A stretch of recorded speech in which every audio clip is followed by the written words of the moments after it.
బోయినపల్లిలో పద్మశాలీల ఆత్మీయ సమావేశాన్ని నిర్వహించారు.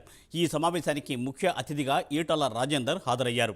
బీఆర్ఎస్ పార్టీ అక్కడ అధికారంలో లేదని, కేంద్రంలోకి వెళ్లి కొట్టాడితే రూపాయి వచ్చే పరిస్థితి లేదని అన్నారు. అలాగే కాంగ్రెస్ పార్టీ ఇచ్చిన హామీలను నమ్మి ప్రజలు ఓటేయలేదని కేసీఆర్ అహంకారం ఏంటి, తమ కుటుంబ పాలన ఆయన చెప్పే మాటకు చేసే పనికి పొంతన లేదని గ్రహించి కేసీఆర్ను ఓడించేందుకు కాంగ్రెస్ పార్టీకి ఓటు వేసినట్టు తెలిపారు. కేసీఆర్ ₹1,00,000 రుణమాఫీ చేస్తానని 4.5 సంవత్సరాలు గడిచినప్పటికీ చేయలేకపోయారని పలు విమర్శలు చేశారు ఈటల. మొన్న వాస్తవంగా వీళ్ళు ఇచ్చిన హామీలకు నమ్మి ఓటేయలేదు. రేవంత్ రెడ్డి గారి పరిపాలన దక్షత గురించో, కాంగ్రెస్ పార్టీ చరిత్ర గురించో, ఇచ్చిన హామీల గురించో ఓట్లు వేయలేదు. వాస్తవం ఎక్కడో ప్రజలు ఈ అహంకారం ఏంది, కుటుంబ పాలన ఏంది, చెప్పే మాటకు చేసే పనికి పొందలేదు. మాటలు పెద్ద పెద్ద చెప్తుంటాడు, ఆచరణేమో ఏముంటలేదు అనేటువంటిది వాళ్ళు గ్రహించి వాళ్ళ కూర్చో మల్లికార్జున్. దాంట్లో అతి ప్రధానమైనది ఏంటంటే ₹1,00,000 రుణమాఫీ చేస్తా అని చెప్పి గ్రామాలలో 4.5 సంవత్సరాలు గడిచినప్పటికీ కూడా 5 పైసల బిల్లు ఇవ్వలేదు.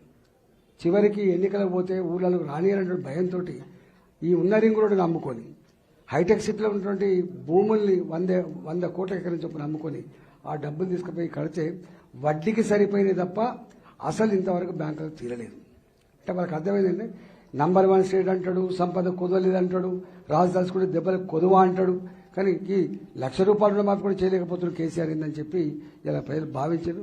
ఇదేదో చక్కగా లేదు, చెప్పే మాటకు చేసే పనికి పొందలే అని చెప్పి బండకేసి కొట్టారు. ఇవాళ ₹1,00,000 కేసీఆర్ రుణమాఫీ చేయనప్పుడు ఈ రేవంత్ రెడ్డి గారు ₹2,00,000 కోట్ల విలువైన హామీలు ఇచ్చి ఇవాళ అమలు చేస్తారనేటువంటి భావన సరే వాళ్ళ అర్థం చేసుకొని వాళ్ళు నమ్ముతారు కావచ్చు, కానీ నాలాంటి వాళ్ళకైతే మతిపోతాను. ఈ రాష్ట్రంలో ₹5,000 కోట్ల అదనంగా ఖర్చు పెట్టగలిగే శక్తి ఈ రాష్ట్ర ఖజానాలో లేదు. ఇప్పటికీ 5,000 కోట్లకు లేదు, 2,00,000 కోట్లు అంటే ఖర్చు పెడతాననేది అది అంతు చిక్కని ప్రశ్న. అందుకని ఎన్నికల ముందు నుంచే నేను మాట్లాడుతున్నాను, ఈ హామీలన్నీ కూడా అమలేటి కాదు.